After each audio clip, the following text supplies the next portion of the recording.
Mudik lebaran bukan hanya milik mereka yang berpuasa saja. Bagi masyarakat Indonesia, mudik lebaran adalah milik semua orang yang ingin berkumpul dengan keluarganya di kampung halaman.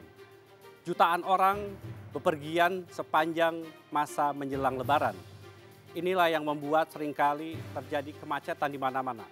Petugas kepolisian dipaksa bekerja keras untuk menata bagaimana supaya lalu lintas bisa berjalan lancar. Demikian juga perjalanan melalui jalur laut maupun jalur udara. Bagaimana lalu kita menyiapkan mudik lebaran supaya kemudian semua bisa menikmati lebaran dengan baik? Bersama saya, Surya Potomo, inilah Economic Challenge.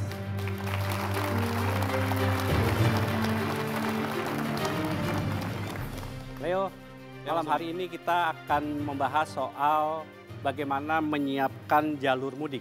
Siapa saja tamu yang kita undang malam hari ini? Ya, Mas Tommy dan pemirsa Economic Challenges malam ini memperoleh kehormatan 4 orang narasumber. Yang pertama adalah Menteri Perhubungan Budi Karya Sumadi. Pak Budi, selamat malam. Malam. Berikutnya adalah Menteri Pekerjaan Umum dan Perumahan Rakyat Basuki Hadi Mulyono. Pak Basuki, selamat malam. Direktur Utama PT Pelayaran Nasional Indonesia atau PELNI, Pak Elvin Guntoro. Pak Elvin, selamat malam. Selamat malam. Dan Wakil Ketua Masyarakat Transportasi Indonesia atau MTI, Joko Setiowarno. Pak Joko, selamat malam. Itu Mas Tommy yang akan bersama kita membahas bagaimana kita bisa menyiapkan jalur mudik supaya kita bisa mudik dengan aman dan nyaman. Baik Leo, nanti kita coba dalami lagi. Sebelum kita memulai diskusi, mari kita lihat tayangan berikut ini. Dalam beberapa hari ke depan, berbagai moda transportasi, darat, laut, dan udara akan segera dipenuhi oleh para pemudik. Pada Lebaran tahun ini, diperkirakan 28,9 juta orang akan melakukan perjalanan mudik. Jumlah ini meningkat 2,5 juta orang dibandingkan jumlah pemudik pada Lebaran tahun lalu. Namun berkaca dari tahun-tahun sebelumnya, berbagai persoalan mulai dari kemacetan moda transportasi hingga tingkat keamanan mudik selalu membayangi hajatan tahunan ini. Tahun lalu lebih dari 400 orang meninggal selama musim mudik. Sementara tragedi Brexit yang menelan korban jiwa menjadi peringatan keras bagi pemerintah dalam mengelola transportasi dan infrastruktur menghadapi mudik lebaran. Padahal tahun ini diperkirakan akan ada lonjakan 500.000 mobil dan 1 juta sepeda motor yang akan menambah kepadatan jalur mudik. Arus mudik sudah di depan mata. Namun, sudah siapkah jalur untuk mudik?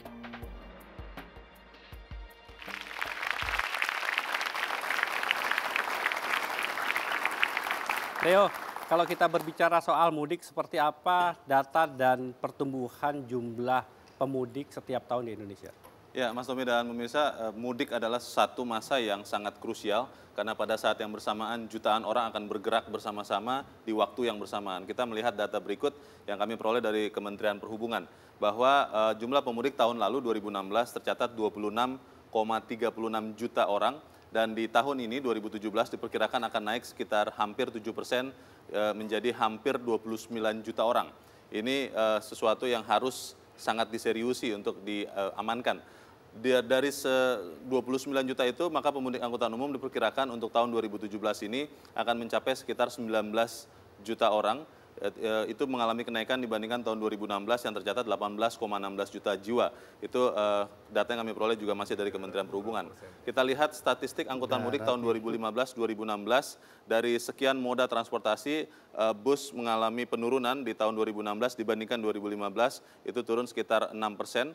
Menjadi 4.416.000 orang. Kemudian yang paling banyak digunakan oleh pemudik adalah angkutan udara atau pesawat.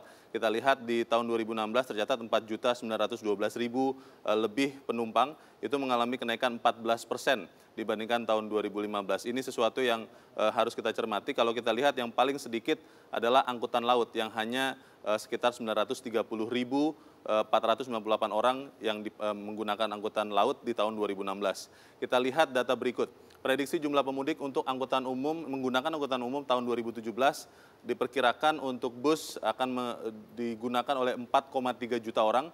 angkutan penyeberangan hampir 4 juta orang, kereta api 4,3 juta orang, kapal laut hampir 1 juta, sementara pesawat terbang 5,4 juta orang yang akan menggunakan pesawat terbang untuk mudik. Kita lihat data berikut pertumbuhan mobil dan motor pribadi. Ini yang menjadi suatu masalah tersendiri karena memang kita melihat pertumbuhan ekonomi yang baik membuat kemudian orang menggunakan mobil dan motor pribadi. Kita lihat data pengguna mobil dan motor itu selalu mengalami peningkatan. Di tahun 2017 diperkirakan pengguna mobil pribadi akan naik hampir 14% menjadi 3.482.000 orang. Sementara motor juga masih naik 18% di tahun ini menjadi 6.069.000 orang. Ini sesuatu yang harus sangat diawasi. Kita lihat infrastruktur tol yang siap digunakan untuk Lebaran 2017, Trans Jawa, ada beberapa tol yang sudah disiapkan, tol Pematang Batang, kemudian tol Semarang Solo diantaranya, kemudian ada tol Gempol Pasuruan. Data yang kami peroleh dari Kementerian PUPR ini juga memperlihatkan bahwa di Sumatera ada beberapa tambahan infrastruktur tol yang siap digunakan untuk Lebaran 2017, diantaranya adalah tol Bakauheni Terbanggi Besar, kemudian Medan Binjai, Medan Kuala Namu, Tebing Tinggi, dan Palembang Indralaya. Ini yang harus kita cermati adalah beberapa ruas tol itu masih dalam kondisi belum benar-benar bisa operasional dan itu yang harus dicermati. Kita tidak ingin ada kecelakaan ataupun insiden lain yang bisa terjadi. Mas Tommy. Baik. Saya ingin dari Pak Budi. Pak Budi, 29 orang akan mudik, kemudian 19 juta akan menggunakan kendaraan umum. Artinya ada 10 juta yang menggunakan kendaraan pribadi. Apa yang bisa dilihat dari data itu, Pak Budi? Ya, memang ada suatu pertumbuhan yang besar dari berbagai sektor, terutama yang sangat menonjol itu udara dan pengendara motor. Kalau pengendara atau yang menggunakan angkutan udara, saya pikir kita sudah mempersiapkan dengan baik. Motor memang rada mengkhawatirkan, karena dari observasi kami, lebih dari 50% kecelakaan itu karena menggunakan motor. Nah, oleh karenanya kita memang secara spesifik setelah kita diskusi, kita menghimbau agar pengendara motor itu jangan lakukan.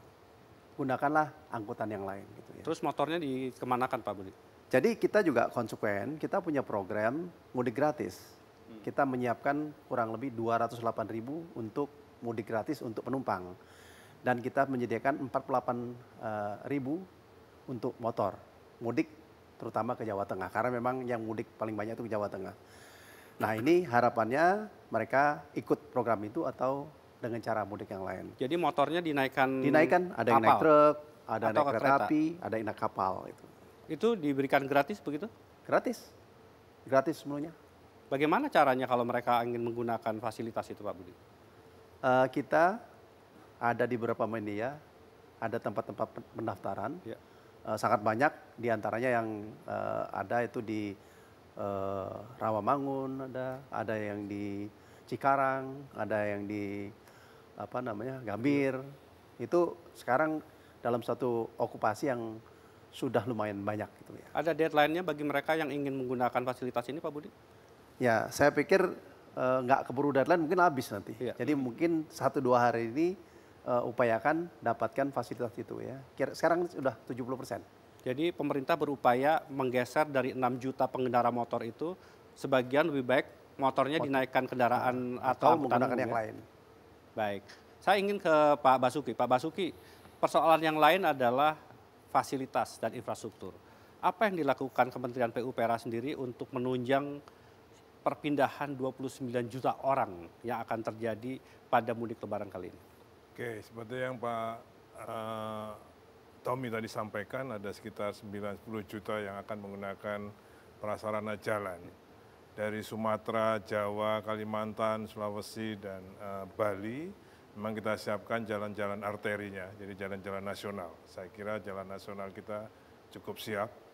Nah, di sebagian kecil Sumatera, jadi sebagian utara dan selatan, ada beberapa fasilitas jalan tol. Yeah. Kemudian di Jawa khususnya, kita punya jalur Pantura, pantai utara untuk nasional, jalur tengah, dan jalur selatan. Oke. Jadi kalau jalur tengah misalnya dari nanti dari Banyu Putih ya, dari Banyu Putih Pekalongan ke Paraan, Temanggung, Wonosobo, Temanggung, Magelang, Jogja. Dari Pejagan bisa sampai ke Prupuk, Purwokerto, Cilacap, Jogja. Oke. Ini kalau Pantura yang biasa. Iya. Kita punya jalan tol Trans Java yang pada tahun 2016 kemarin baru sekitar seluruh jalan tol sekitar 930 km. Sekarang tahun 2017 ini ada tambahan lagi sekitar 400 km jalan tol. Ya, di Pantura ada sekitar 110 antara Brebes sampai Weleri. Di antara Solo Surabaya ada sekitar 235 km dan di Sumatera 65 km. Semua layak untuk dipergunakan? Kalau laiknya laik, tapi belum operasional penuh. Ya. Seperti yang disampaikan oleh Pak Pembicara tadi.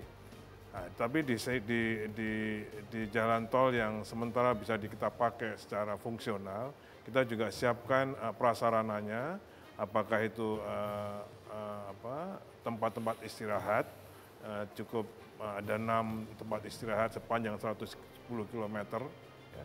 Ada 6 exit, jadi 2 ke utara, 4 ke selatan, yang kalau tahun lalu hanya 1 exitnya di Brexit, sekarang tambahannya ada 6.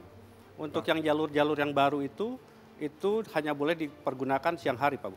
Sementara ini nanti hari Sabtu akan saya cek terakhir, saya akan menelusuri itu dari Jakarta sampai Semarang. Nah, kalau memang bisa kita sediakan prasarana penerangannya, tergantung kebutuhan nanti. Baik, kemudian kalau motor apakah diperkenankan lewat jalur itu? Saya kira kalau motor sesuai dengan rekayasa Bapak Korlantas masih di Pantura, karena setiap 2 jam di sana juga ada tempat-tempat yang harus berhenti. Kadang-kadang harus dipaksa untuk berhenti karena harus istirahat. Karena biasanya saking asiknya rombongan dengan teman-temannya dia lupa. Tapi sehingga harus dipaksa untuk istirahat di tempat-tempat yang sudah diperhitungkan oleh Korlantas. Baik, nanti saya ingin tanya Pak Elvin. Pak Elvin, kalau tadi lihat data, itu jumlah pengguna angkutan laut itu tidak cukup signifikan pertumbuhannya. Padahal kita ingin menggerakkan yang namanya poros maritim. Apa yang salah kemudian masyarakat tidak ingin menggunakan angkutan laut sebagai sebuah pilihan, karena sebetulnya itu lebih menjamin sampai ke tempat tujuan. Tapi kita harus jeda terlebih dahulu, yang kemana-mana tetaplah di Ekonomi Cerdas.